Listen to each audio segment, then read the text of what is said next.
Again, Jonathan Tierenlock taking his turn on the front. I feel he really should be sat in behind in the wheels. The selection's been made now. He's gaining time on a lot of guys who will be looking for that overall GC contention at the back end of this race later on in the week and at the weekend. 10 kilometres to go. There we are. The sporting handshake, and they have capitulated. Here come the peloton, sweeping up the final two survivors of a break of 6 that have been clear nearly throughout the whole of the day. And those final two survivors, Dan Craven and the Irishman Rona McLaughlin. So I was going to say it's status quo. That's hardly the case, because we've got this leading group around about 30 riders now that are going away from the residue of the peloton. This morning then 94 took the start, so there are 60-odd riders losing a lot of time here as we look at Russell Downing crouching down on the front, a real good sprinter, twice the British road race champion, past winner of the Tour of Ireland. Downing could be in with a chance here in the sprint, but of course when you've got Mark Cavendish there, everybody's on the back marker. Aerial shot here then of the outskirts of Blackpool. 8.6 kilometres to go now. It will not be long before the field arrive at the line here at the end of the promenade, the Golden Mile.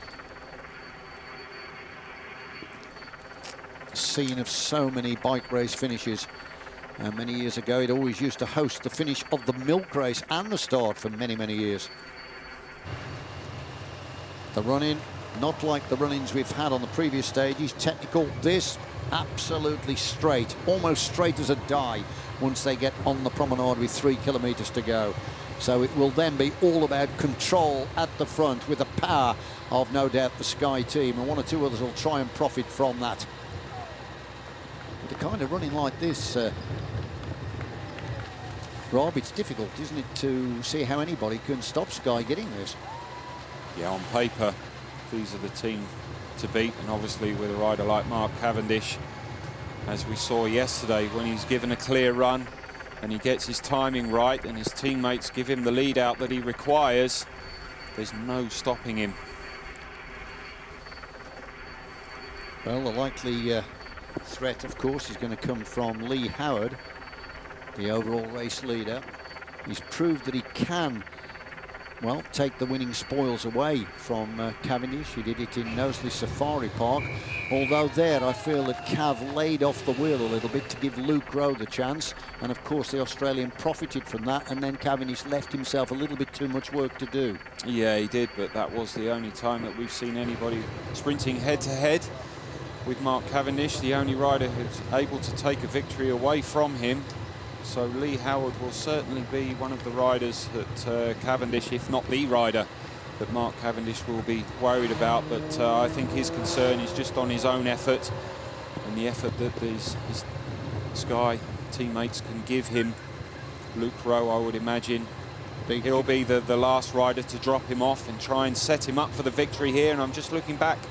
Big Magnus Backstead, he's made it, Team UK Youth. He'll be reveling in this today. This is the kind of racing that he's used to. This is what he loves, and he's certainly working to his strengths today.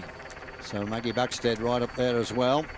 Currently placed 28th overall in the race at 33 seconds. So the big man is having a good day.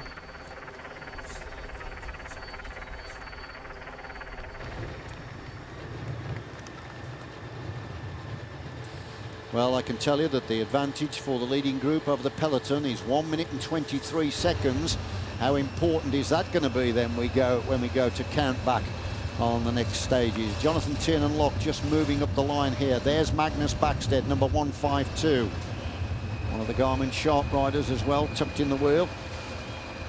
And there is number 143. I think that was just going through for Garmin Sharp. 52 there, Brett Lancaster. If Leigh Howard wanted a lead-out man, Brett Lancaster would be the guy to do that, and he's also made this group.